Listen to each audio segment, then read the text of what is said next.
Hello, good evening. Welcome to Sportsden. Tonight, Marty, we got a special coaches edition of Sportsden. Well, we got the call from the big leagues, John. They said, "Come on down." That's right. Naturally, I'm wearing my punch and whack tweed jacket here for this interview. We have Tom Watt, coach of the Toronto Maple Leafs, who has been appointed about 3 weeks ago. I'm guessing 3 weeks ago. Roughly 3.5 weeks ago. Marty, you have his background committed to memory, so let's hear a little bit. Okay, Tom was born in 1935. Can we say that, Tom? Yes. In Toronto. Brought up in Toronto. He's been a Toronto boy all his life. Played for the University of Toronto Varsity Blues in 1959. 56 through 59. 56 through 59. Went out and taught for a couple of years and came back to the University of Toronto as coach in 62. 65. 65. You know it better than I do. Almost committed to memory. Yeah. And coached the University of Toronto Blues for 14 years, and that 14 years won 11 championships. Not a bad record. Coached the 1980 Olympic team.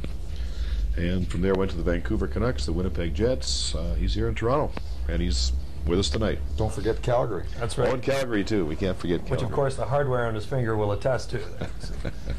Well, welcome to Sportsden there, Tom. And first of all, I want to talk about hockey legends for a minute. You were in Winnipeg. You worked under and with John Ferguson. What was that like? Well, every day was an adventure. Fergie and I are good friends. He fired me.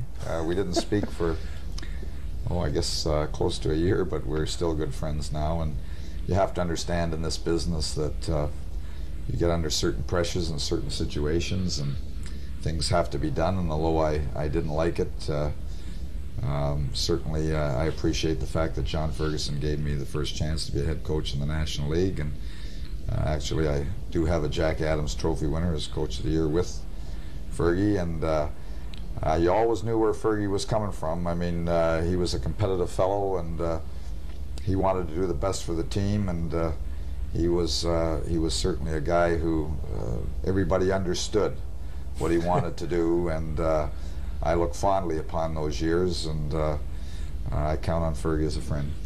It's good to know. That's good. Yeah. Tom, you've always been known as a coach who stresses the basics. It worked for you at the University of Toronto. It's worked for you in the NHL.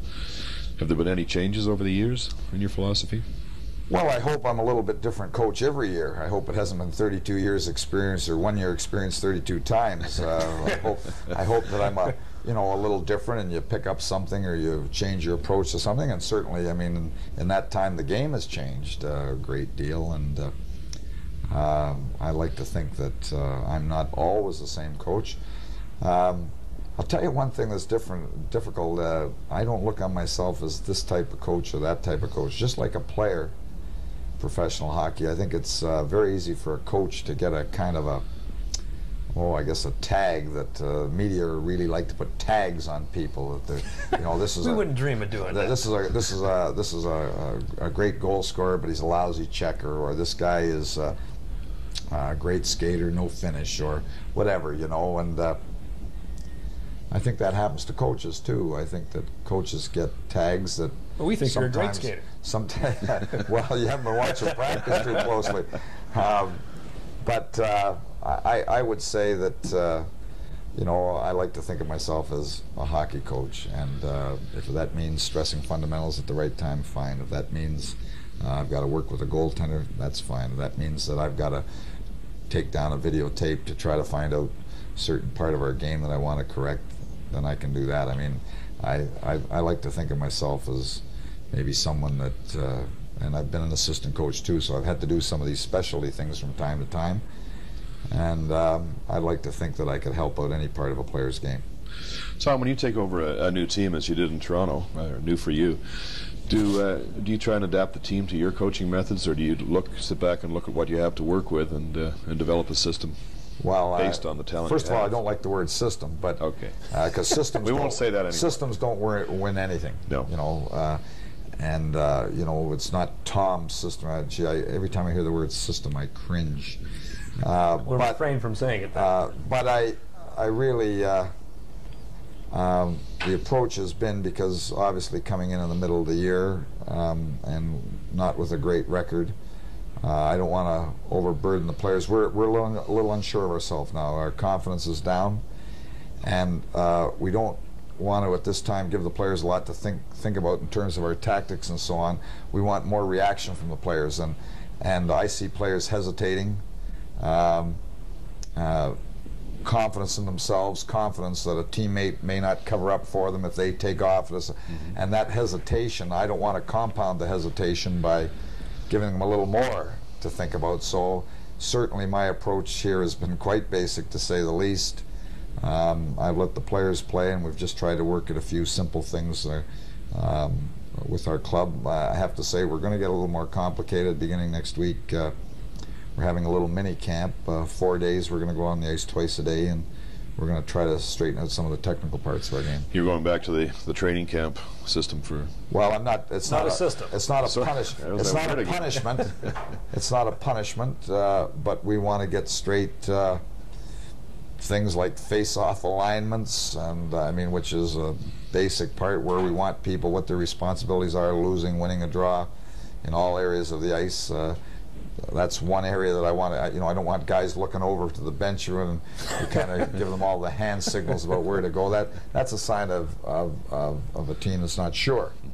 I want them to focus in and be sure and know what they do. And so it's for those reasons we're kind of going twice a day, but it's not going to be like sort of a punishment where the coach sits at center ice reading a newspaper and drinking a cup of coffee as they skate, those were the days, skate around, and it's certainly not going to do that. Well, recently Don Cherry's been quoted in print, as he often is, about criticizing the way the Leafs handled the Kordic affair. And I'm not just necessarily Kordic, but I'm thinking if you have a potential problem player or a problem player, how else do you handle the situation? How would you handle the situation? Well, first of all, I don't know what the quote was, but and I don't know that it was a problem. I mean, and I don't like to think of the Kordic affair. John Kordic was here. We didn't think he was playing very well. We didn't think he was in great condition, and so he was assigned to Newmarket to play. And I hope that he plays a lot, and I hope he gets himself in better shape and tries to work his way back on our hockey club. I don't know what he was put on waivers, and there were 20 other teams in the National Hockey League didn't bite. So obviously our club wasn't all that wrong in assigning him to Newmarket at this time.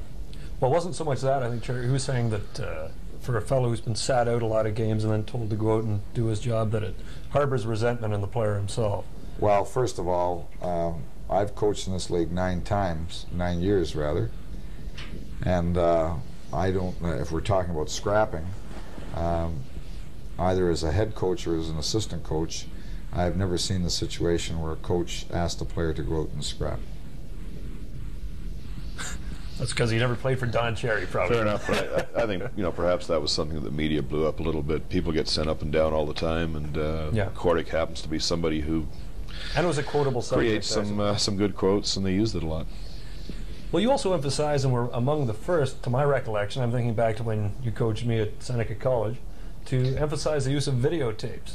Even before Roger Nielsen popularized it, you were on the vanguard in that movement. Do you feel they're beneficial? Well, right now it's just commonplace. I mean, now that's history. But first of all, I was behind Roger. Roger, the system that I've used, see, I'm using it. Look what you've done.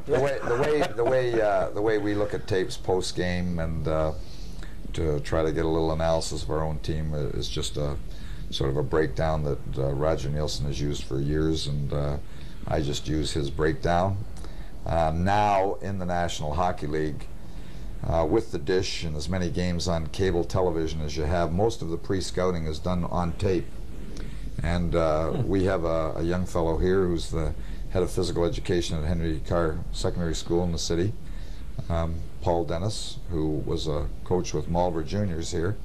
The club has put a dish in his home, and he tapes games of teams that we're about to play, does the scouting report for us, and even edits out penalty killing and power play little clips that we show the players. And same thing happened. We had a fellow, Gary Taylor, which did the same thing in Calgary when I was there. And so these people are invaluable now, and all teams are using it. It's not now it's kind of a must in the league that the scouting more or less has been done off the dish, and most teams watch little clips, and ours are only 6 or 7 minutes, not like we sit for hours over video, but we certainly make our power play aware of the penalty killing of our opponent that evening, and we make our penalty killing aware of what the power play of our opponent is doing, and usually it's the latest game or maybe a game once removed from the team we're playing that evening.